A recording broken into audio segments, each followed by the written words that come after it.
Sou a Veridiana. Invadimos aqui, né, Mara, o espaço do Ponto Agrotech, o estúdio, para a gente gravar um podcast, porque eu acho que é um assunto tão importante e tão relevante que a gente tem que tentar trazer o máximo de informações que a gente puder. Eu quero explorar também a presença da Mayra, que ela está aqui, veio na feira para compor um painel junto comigo.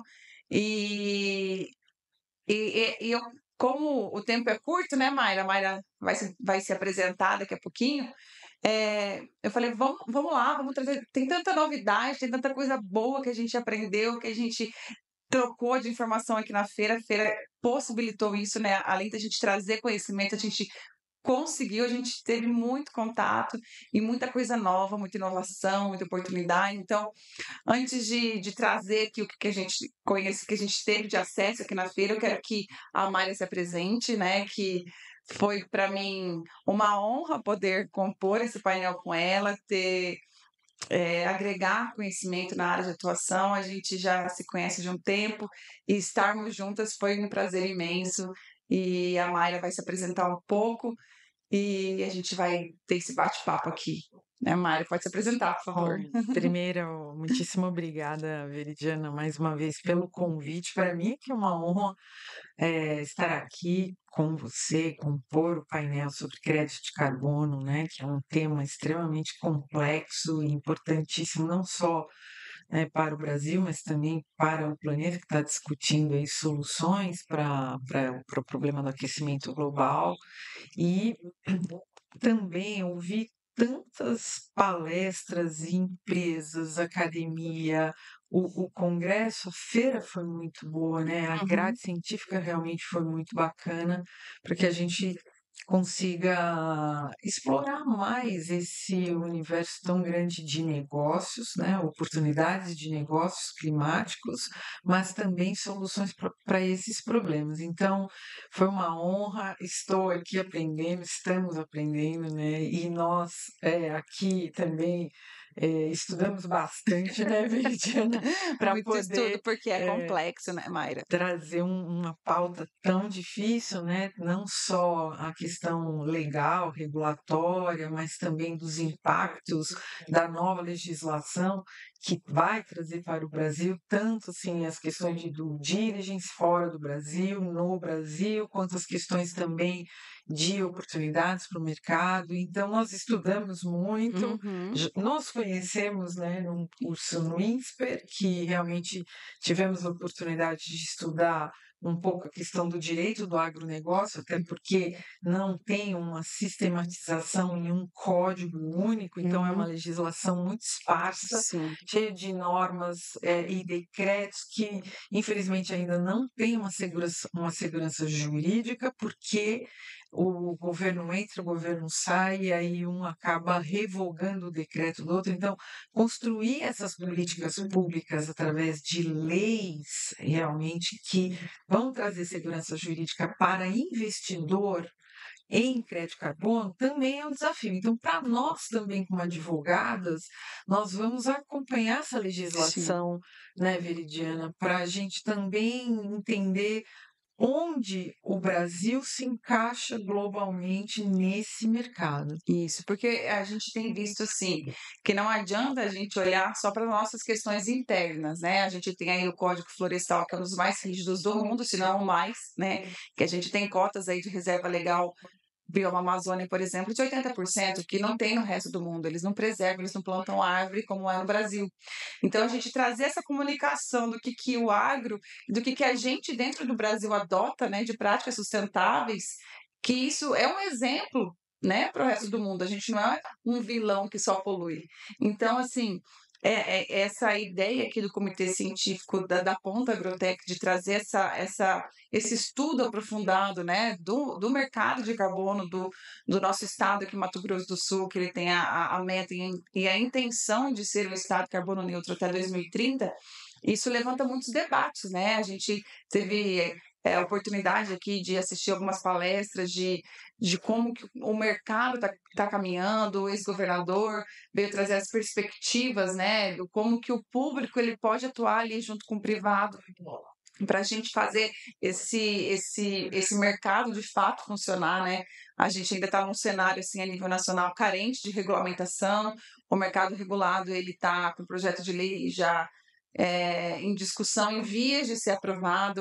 E como a gente conversou, né, eu acho que a partir do momento que você tem uma legislação, que você traz segurança, o investidor ele olha, né, com outro olhar para esse mercado e você, de certa forma, você faz o mercado voluntário girar também. Então, eu acredito muito na coexistência desses dois mercados, né, do mercado regulado, do mercado voluntário, você poder fazer ali aquela troca desse crédito. Vamos ver se a jurisprudência, se o estudo, se a legislação ela vai caminhar nesse sentido. Então, a partir do momento que você tem uma lei aprovada, você tem a natureza jurídica, você tem as consequências tributárias, você tem a forma de as relações contratuais, né, como que elas vão se estabelecer. E a nossa palestra, a nossa fala, ela foi muito complementar no sentido de que eu trouxe essa visão mais jurídica, né, o histórico do mercado de carbono, como que começaram essas discussões, e você conseguiu trazer, sair um pouco dessa visão legalista para as oportunidades, né, Mara? Então fala um pouco mais do que você trouxe de oportunidade, do que como você encara esse mercado, além só do retorno financeiro do crédito de carbono, mas com outras, como eu disse, né, e você falou super interessante, o crédito de carbono, ele é a cereja do bolo É. para aquela massa que já está pronta, para aquela atividade do produtor que ele já executa. Então, talvez ali algumas práticas sustentáveis que ele tenha, ele vai agregar valor ao produto dele.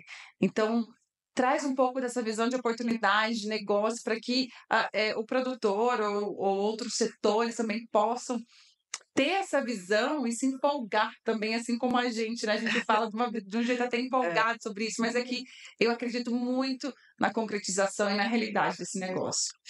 E eu também penso que cada vez mais, com a questão da Agenda 2030, né, que tem um movimento muito forte da responsabilidade corporativa pelo social e pelo ambiental e pela questão de governança, o que nós vamos acompanhar com o mercado de carbono é que não mais nós vamos passar despercebido por uma agenda de impacto negativo que as empresas poluentes que vão ter que compensar suas emissões, né, elas de alguma forma, e aí o mercado de carbono entra, elas vão ter que rever os seus processos internos, compensar as suas emissões e muito mais, criar um impacto positivo. Então, vai ter que ter aí uma transição,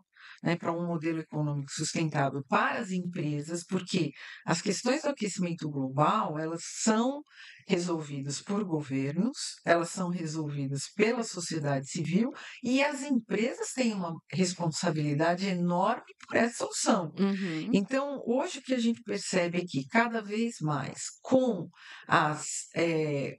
os frameworks que estão sendo criados no mundo todo, né, com métricas, com questões de mensuração, de quantificação, né, e que essas empresas conversam entre si, vai ter que ter uma interoperabilidade desses dados, dessas Uhum. métricas, para que as empresas criem reputação positiva que impacta em marca, que impacta em valuation da Uhum. empresa. Então, começa a ter um movimento Uhum. econômico na pauta do crédito carbono, que se a empresa não revisa os seus processos, tem um impacto negativo, inclusive no valuation. Exemplo, se a gente olha Uhum. para a Natura é um exemplo muito clássico de quanto uma roupagem de sustentabilidade, né, e investimentos em políticas de socioambiental, o valuation da empresa cresce, né? Então, Uhum. quando a gente pensa em Natura, a Tá. primeira coisa que vem, né, na cabeça da gente é o quê? É uma empresa que tem uma responsabilidade socioambiental fantástica. Ela cria produtos, ela investe em pessoas, ela compensa suas emissões e ainda ela cria impacto positivo. Então, o que nós vamos começar a perceber é que as empresas vão ter que olhar para a agenda de sustentabilidade. principalmente as questões das mudanças climáticas.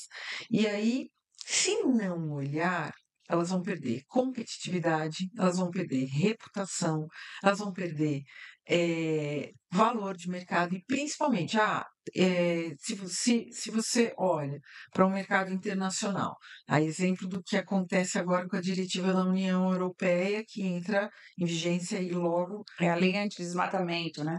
Exatamente. E no início de janeiro, lá em 2025, você não consegue mais fazer o business as usual, né? Como a gente fala. Vai ter que ter uma transformação para você poder vender, para você poder exportar, para você ter competitividade. Para a tua carga sair aqui do Brasil e, de fato, chegar e entrar na Europa e não poder voltar por questões Exatamente. de não cumprimento de legislação, né? Exatamente. Então, eu vejo que são dois movimentos. Um é que cada vez mais, né, as empresas vão ter que olhar para suas responsabilidades para continuar a operação, expansão, competitividade, né? Uhum. Senão elas também perdem market share, elas vão perder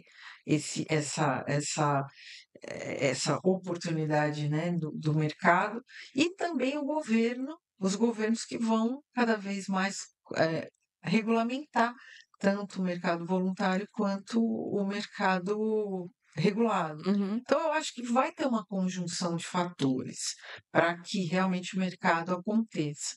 E trazendo assim um pouco não, a maior parte para o agro, né? A gente até teve uma discussão hoje à tarde, assim, no sentido de debate, que muitas vezes, né, numa visão de fora, às vezes até dentro do Brasil mesmo, o agro ele é visto como um vilão, né, nesse cenário de poluidor, no gás metano, no óxido nitroso, como um grande poluidor. E isso contrasta muito com a possibilidade e com o agro ele ser um ator, né, principal, um grande protagonista nessa mudança climática, né, nessas questões ambientais, e essa possibilidade de gerar crédito de carbono. Ser o único setor capaz de gerar crédito, né? Ele tem a poluição ali que a gente tem que levar em consideração, sim, que ela acontece, mas o potencial de geração de crédito, seja na fotossíntese, seja na captação do carbono no solo, né? No florestamento, no reflorestamento. Então, a gente tem que olhar para o agro com esse olhar do potencial que ele tem de ser uma solução nesse cenário. Principalmente que é um setor que 25% do PIB do nosso país, 50% da exportação das commodities para o mercado exterior vem daqui. Então, assim, se o Brasil, né, se mobilizar, os estados, municípios, nesse sentido de valorizar essa agenda, né, de não só por questões, porque assim, obviamente, a gente tem que caminhar com a sustentabilidade, mas o produtor rural, lá no final da linha, ele fala assim, tá, e qual que é o meu retorno financeiro? Exato. A consequência ela tem que ser Sim. essa, porque todos pensamos isso e gira em torno disso, né? Sim. Então, a gente vai conseguir ter questões ambientais de sustentabilidade alinhadas com o retorno financeiro que da geração daquele crédito, né? Que a gente vem lá naquele conceito lá de formas de comando e controle do Estado. Quais são as formas de tutela ambiental? Comando e controle e benefício econômico para aquele que gera alguma prática de sustentabilidade. Foi nessa ideia que nasceu a lei do pagamento de serviços ambientais, o qual o crédito de carbono está dentro desse guarda-chuva. Né? Então, a gente contextualizando, trazendo isso para o agronegócio. Qual que é a sua visão? O que o agro ele tem? Qual a forma do agro contribuir para esse cenário? Como que a gente insere o agronegócio nessas questões de sustentabilidade, de segurança alimentar? Então, esse é o ponto fundamental, Veridiana, que eu acho que a gente tem que aproveitar, né? E aí, com uma mensagem positiva, né? Não, é a questão da segurança alimentar, como você falou. O agro e o setor de alimentos como um todo, ele vai ter que aumentar a produtividade pela questão, né, de crescimento populacional, sobre a expectativa de chegarmos à casa de 10 bilhões de pessoas até 2050. Então, o sistema agroalimentar hoje não comporta a forma com que todo o processamento do agro ele é feito, a cadeia do agro, ele não comporta a alimentar essa população até para atender essa expectativa. Uhum. Então, essa oportunidade de transição dos sistemas agroalimentares, o Brasil ele é um país-chave para ser um exportador, né, e oferecer segurança alimentar para o planeta. Então, Uhum. assim, eu acho que existe uma oportunidade nos próximos anos que tecnologia, inovação no setor de agri-food, né, as agri-food techs, elas serão essenciais para colocar o Brasil aí à frente desse mercado como um grande produtor de alimentos. Uhum. Até porque a questão da insegurança alimentar é um dos piores problemas da humanidade. O medo, né? Exatamente.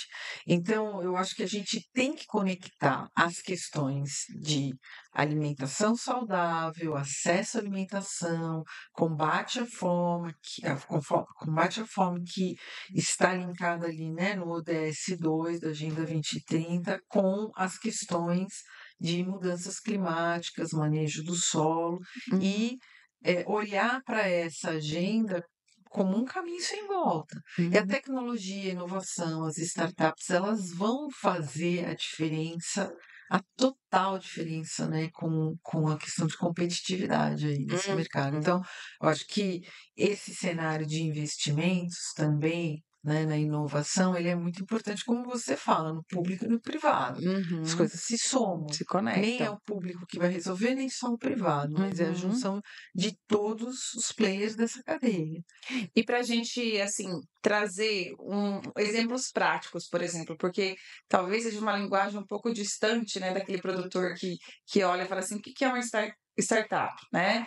O que tipo de serviço que ela pode trazer aqui para mim? Dá exemplo, assim, de que você conhece, que você já atuou, explica um pouco desse seu trabalho na aceleração dessas startups.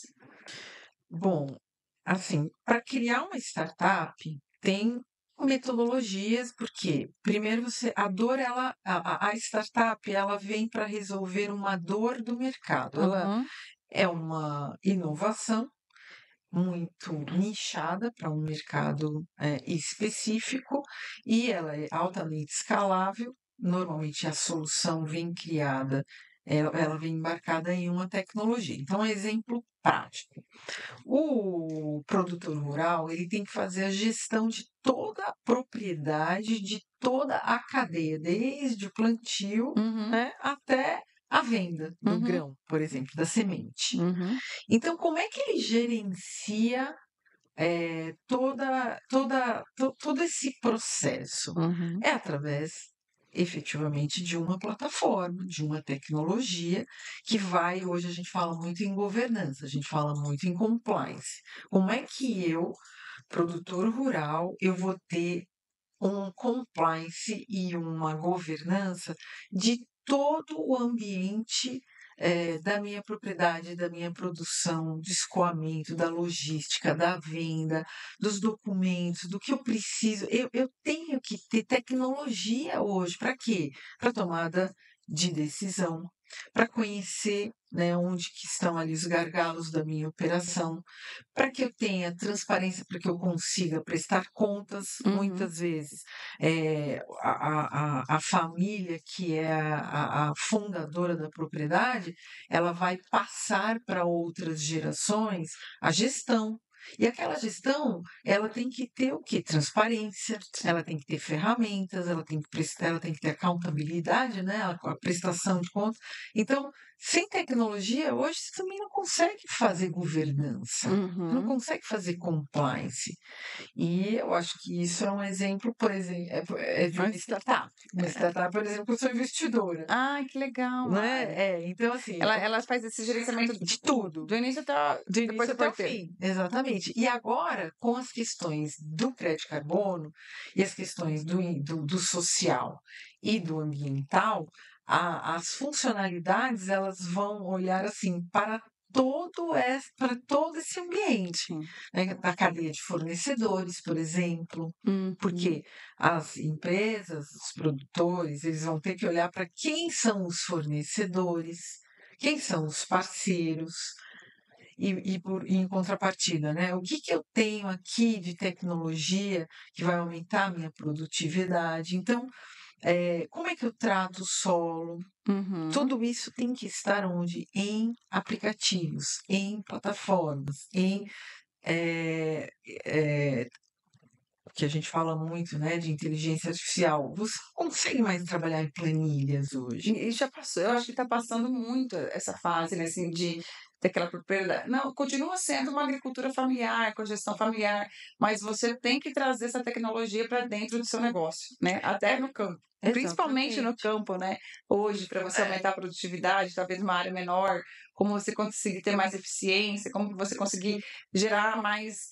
sequestrar mais carbono, né? Então eu vejo as possibilidades que a gente tem várias startups, imagino também na questão de projetos de crédito de carbono. Sim, sim. E são as que a gente chama de climatex, né, as Aham. climatex, que são soluções específicas realmente para essa questão do aquecimento global, e também as food techs e as agritechs, que são soluções específicas para esses problemas. Então, Uhum.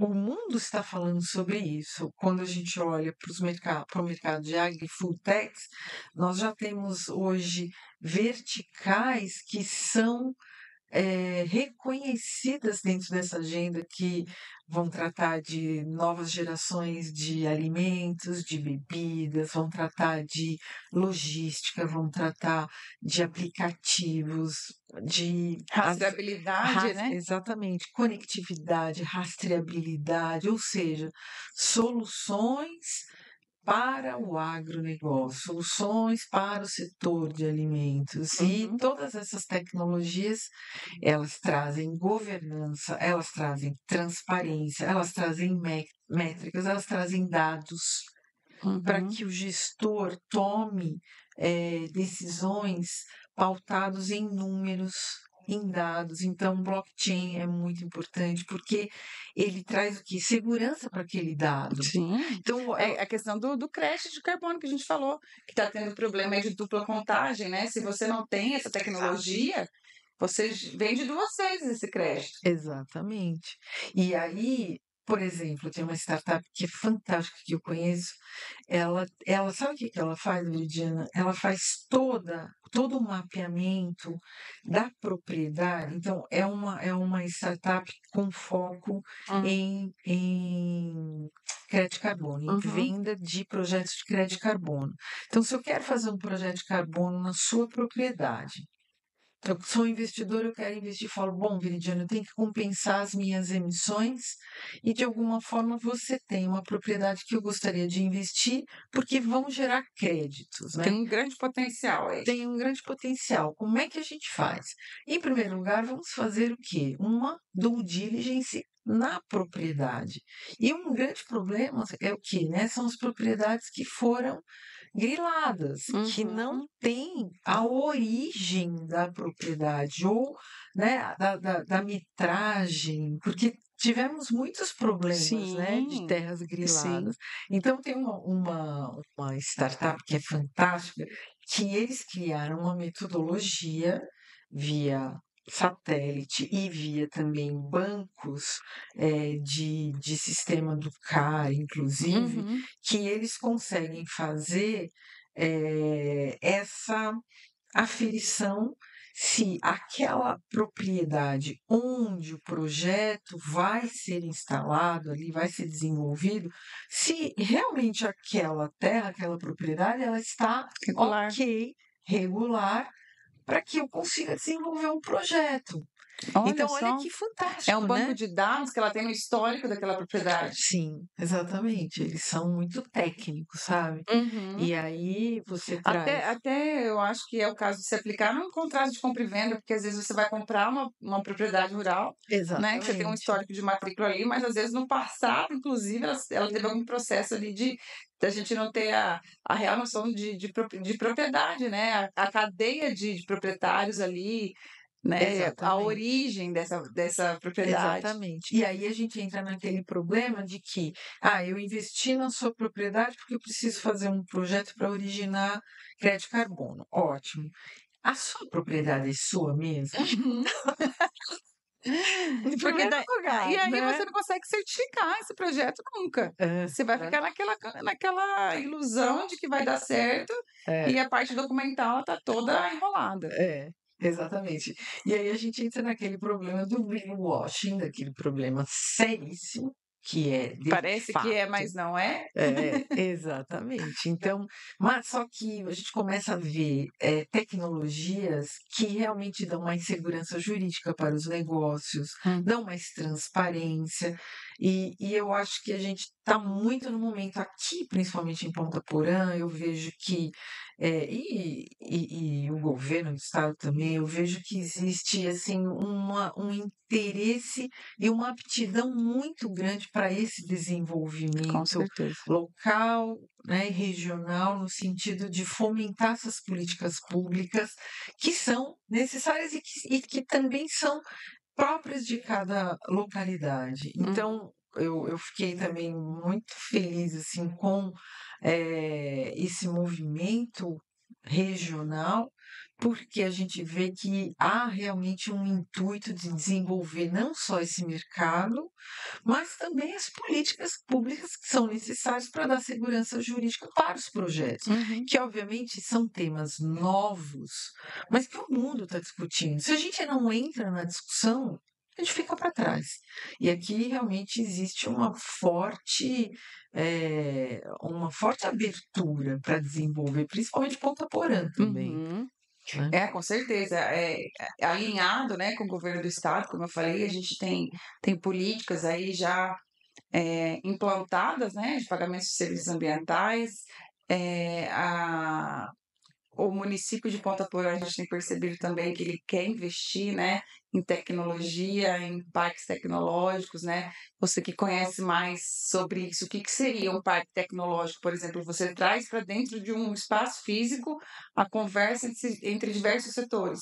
Exatamente. O parque tecnológico por si, né, ele é criado para, fomentar a inovação. Uhum, Hoje no Brasil nós temos 51 parques tecnológicos. uhum, E só que é difícil você fazer o parque tecnológico realmente prosperar, porque você criar um ambiente, um ecossistema de inovação, você precisa, eh, colocar todos esses players no mesmo ambiente para que eles troquem boas práticas, para que eles façam negócios, para que eles aproveitem, no mesmo ambiente para criar inovação.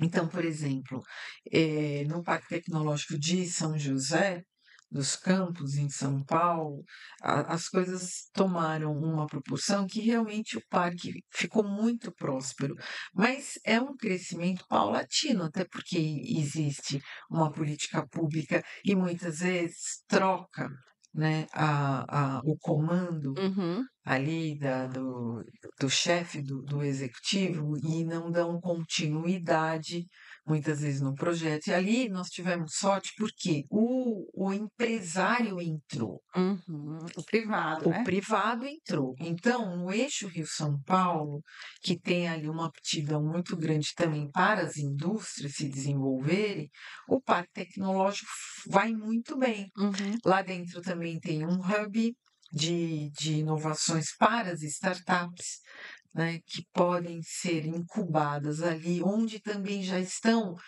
as grandes empresas, onde as startups podem validar os seus produtos, os seus serviços, porque a startup ela cria um produto ou um serviço ou um novo modelo de negócio para vender aquela solução, mas ela precisa vender, como Uhum. qualquer produto, como qualquer É serviço. tipo, a ideia é bem legal, mas e É, aí, né? é, Efetivamente ela funciona, gera exata retorno econômico? exatamente, né, vai resolver o problema? Alguém vai Sim, comprar, é. né.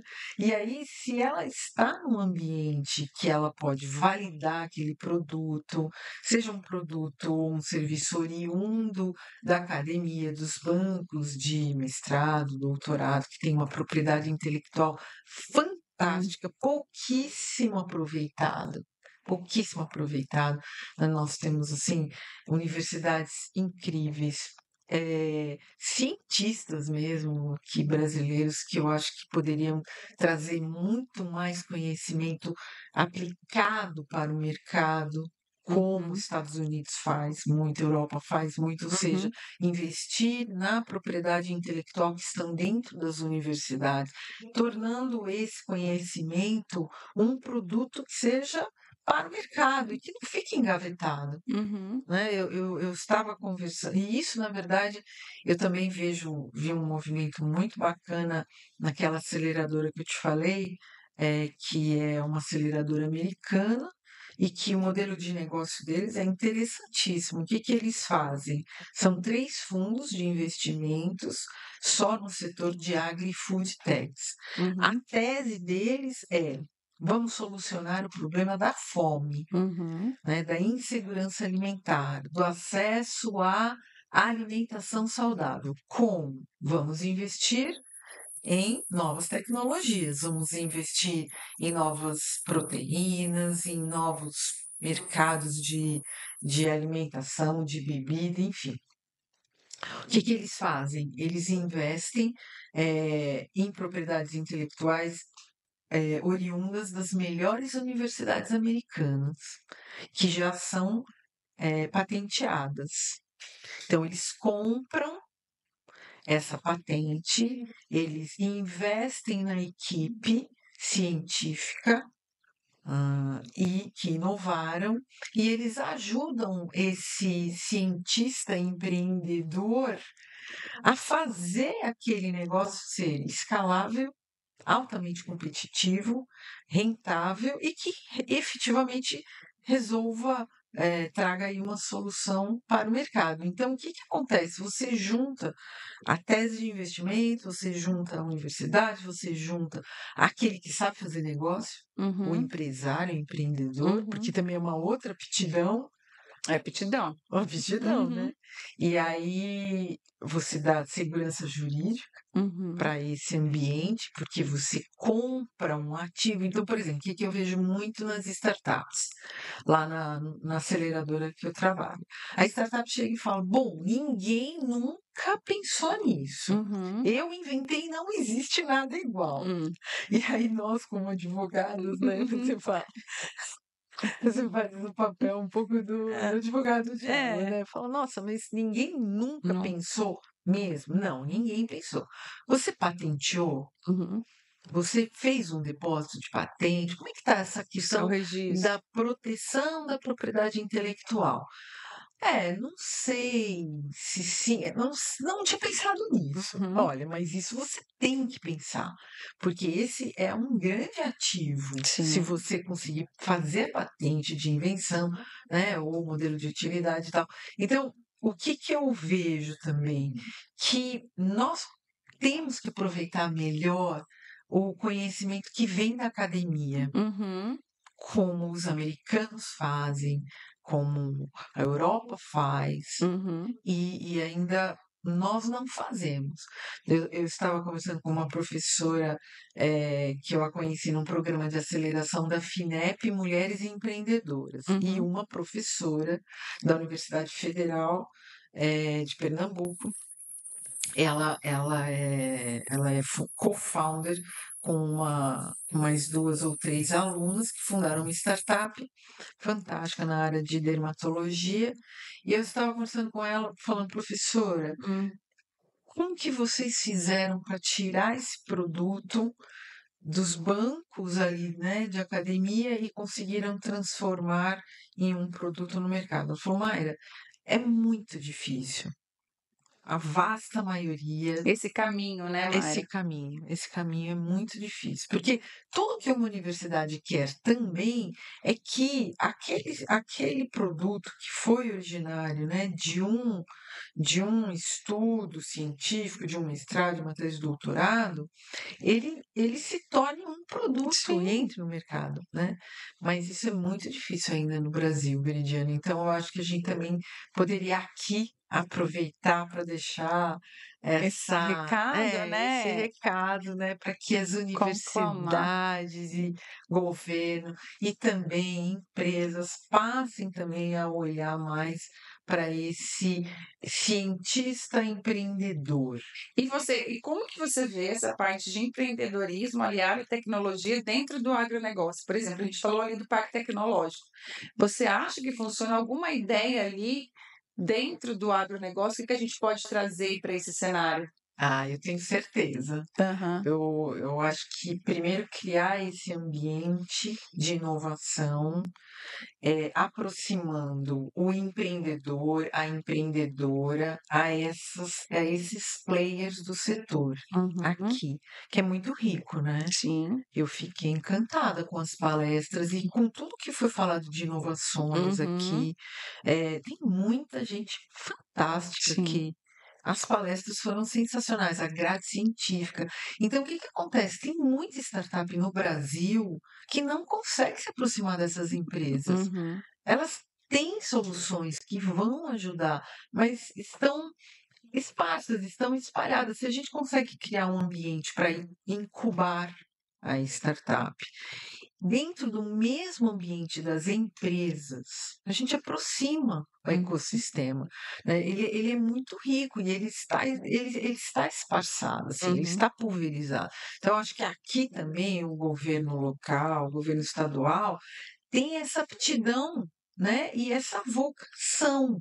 E é uma oportunidade imperdível, Uhum. porque o investidor gringo também ele tem um capital muito vultoso para Uhum. para investir em teses que estão alinhadas à Agenda 2030, como, por exemplo, a tese da transição dos sistemas agroalimentares. Ele precisa investir. Uhum. E aí, esse ambiente aqui, lógico, né, é um projeto a curto, médio e longo prazo. É um projeto para a vida, Uhum. né? Então, eu acho que aqui tem uma aptidão Você muito tinha grande falado para alguma isso. coisa de fazenda modelo? Como que é fazenda? É, Como que desenvolve isso na prática? Na verdade, hoje tem uma tendência muito, muito bacana que são as fazendas verticais. Como que é? Você imagina um prédio, Hum. só que é uma fazenda vertical. Uma fazenda em cima da outra. Exatamente. Hã. É muito fora da caixa, né? Sim. Mas assim, se você olhar no mundo, os investimentos. Por quê? O que que acontece, né? É um problema, na verdade, de logística. Sim.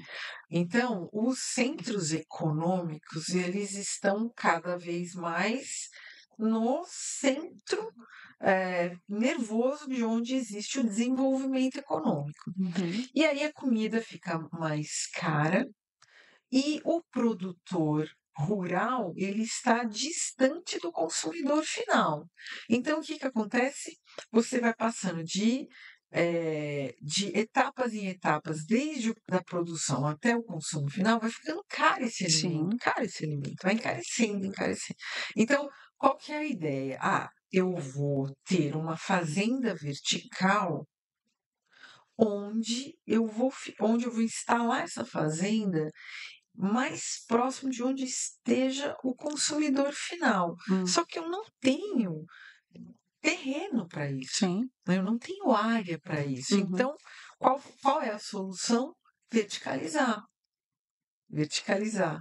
Construir fazendas verticais, ao invés de fazendas E horizontais. como que se dá isso na prática? É incrível, assim, se você colocar, né, na internet e tal, você vai ver que existe, assim, investimentos incríveis e dizem que são os E já novos. funciona em Já, outros lugares? É? já funciona em outro lugar. Então, eu acho que aqui é uma aptidão incrível, é bem inovador. Mas aqui nós estamos falando de inovação, né? Inovação, Inovação. tecnologia. E eu também acho que nós estamos no ambiente certo, porque o que eu vi aqui de inovação não deixa a desejar nada a ninguém. O que eu acho que falta é, na verdade, a gente conseguir agrupar esses stakeholders, esses players, colocar todo mundo em um único ambiente para criar sinergia, para facilitar o negócio, né? Um precisa do outro. Sim. E a inovação aberta, o movimento da inovação aberta é muito forte. Ou seja, se eu sou uma empresa, eu preciso inovar os meus processos, eu preciso criar competitividade, como é que eu faço isso? Eu tenho que achar startup. E onde que está a startup? Hoje, o ambiente de inovação aberta cria essa sinergia. Aqui tem muita prosperidade para isso. Muito.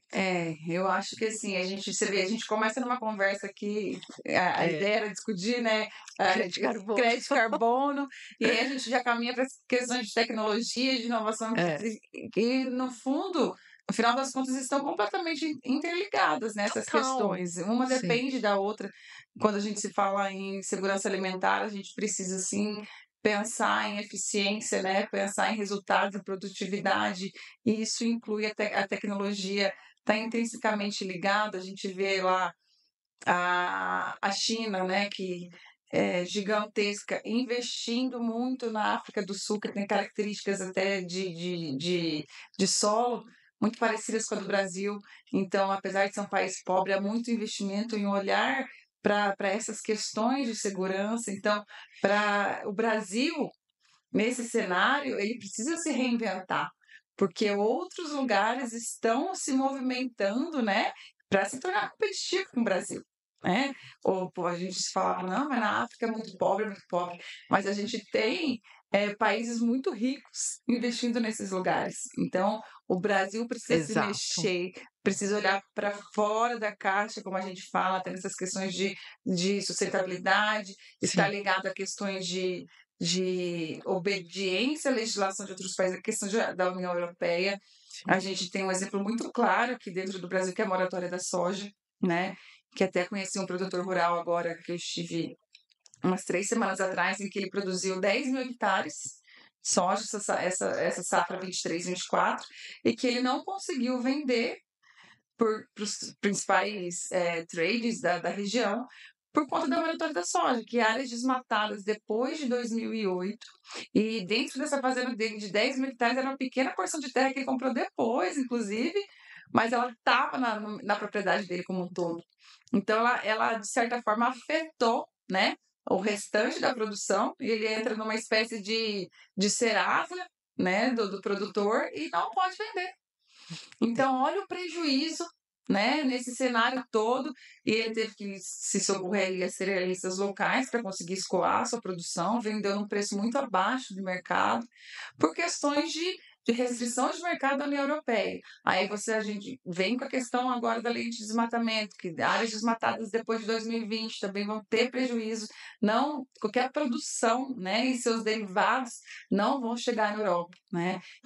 Isso é uma discussão a nível mundial, mas então, se práticas de sustentabilidade não forem adotadas, né, se a gente não caminhar para esse cenário de não só de crédito de carbono, mas de todas as cadeias, né, a gente se preparar e preparar a propriedade, preparar os sucessores dessa propriedade, estar ligado a possibilidades de investimentos, de como atrair, de como fazer novos negócios, de que práticas que eu posso adotar aqui dentro para tornar a minha produção ter mais produtividade. Então, assim, eu acho que impactar menos o meio ambiente. Impactar menos, porque a gente está num cenário de aquecimento global, de que a gente tem metas climáticas, né? Exato. COP29 aí para acontecer, COP30 o ano que vem no Brasil. Então, o mundo tá girando assim. O que os signatários lá do Acordo de Paris, né, fizeram até agora, né? O que a gente caminhou e o que a gente precisa rever que a gente se comprometeu lá atrás e não conseguiu fazer dar certo, né.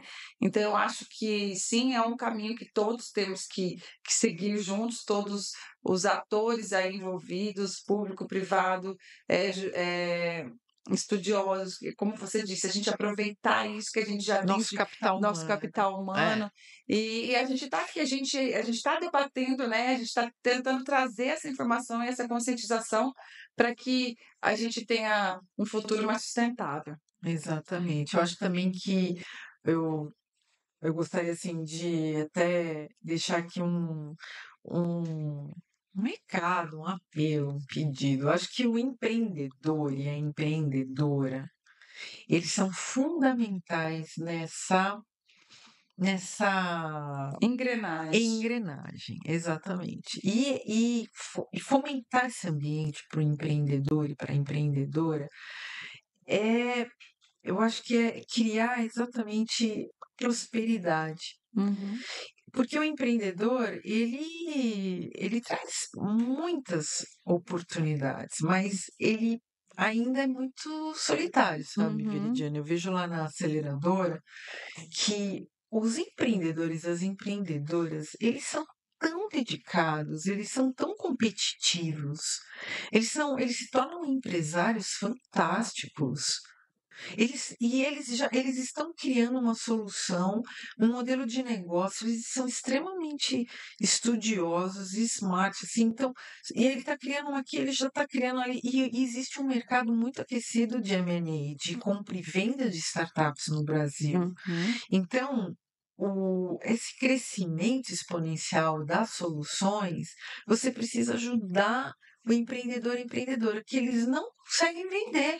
No Uhum. final das contas, é muito difícil e muitas startups morrem justamente assim no primeiro, segundo ano de existência. Por quê? Porque ele não consegue vender. Aí ele vai captar um investimento, ele vai captar um empréstimo e ele não consegue validar o produto. E na outra ponta, eu percebo que a empresa não consegue inovar. Então a gente precisa juntar no mesmo ambiente, Uhum. né, esses players para realmente dar certo. Eu acho que é isso, né? A Eu acho gente que sim. debateu, caminhou por várias vertentes, aí vários cenários que a gente pode trabalhar, que a gente pode trazer de resultado, assim, só para eu concluir, né, essa questão de mercado de carbono, eh, eu até falo assim que mais do que o retorno financeiro, né, desse crédito, é a marca, né, é aquele agregar valor ao produto, a tudo aquilo que você já faz, né, como a gente já tem aqui no estado, em outras cidades do país também, carne carbono neutro, café carbono neutro, soja carbono neutro, esse produto ele é visto com valor Sim, agregado, né, pelos nossos maiores exportadores, tem um diferencial competitivo aí, né. Então a gente agregar valor a esse produto, eu acho que é por esse olhar que a gente tem que olhar, né, para o mercado de carbono. Obviamente que o retorno financeiro ele vai acontecer, né. Eu sou bem otimista que eu ainda a gente também. depende de regulamentação para trazer segurança jurídica e respostas, né, que muitos nos perguntam, às vezes a gente fica meio assim, porque de fato precisa fazer rodar. Isso aqui precisa É, fazer acontecer. é. Então, essa é a minha conclusão, de que a gente precisa de estudiosos, de aprofundar nesse mercado. É um caminho que não volta mais, é daqui para frente, Exato. né. E eu agradeço a oportunidade da gente trocar mais essa ideia. Foram muitas horas aqui de conversa, né, Foi. Mayra, conversando com diversos setores e mulheres que atuam. É, Essa versão, essa o feminino comunicando o agro, trazendo novas possibilidades, é muito bacana. E eu agradeço a oportunidade de você estar ao meu lado aqui nesse momento da gente trazendo, comunicando o agro na na no nossa visão mulher de ser, né. e outra, né, Veridiana, agradeço e a recíproca é a mesma, e também o seu valor aqui, você daqui, você sabe as dores e você sabe as oportunidades. Então, do local, da região, né? Não é só do local, mas do Brasil também. Então, o seu papel aqui nesse ecossistema, e você tem todo o mérito nisso, por ser advogada, por ter uma experiência também da advocacia pública, é muito importante, sabe? Porque a gente precisa de profissionais como você que vão trazer esses temas que são tão complexos que nós até temos que estudar muito, né? E traduzir para o produtor, para o empreendedor rural e tal, traduzir toda essa complexidade com credibilidade, né, com a seriedade que você entrega todo esse estudo que você fez, essa dedicação a esse tema. Então, assim, parabéns por trazer realmente essa pauta que eu acho que são pouquíssimos profissionais no Brasil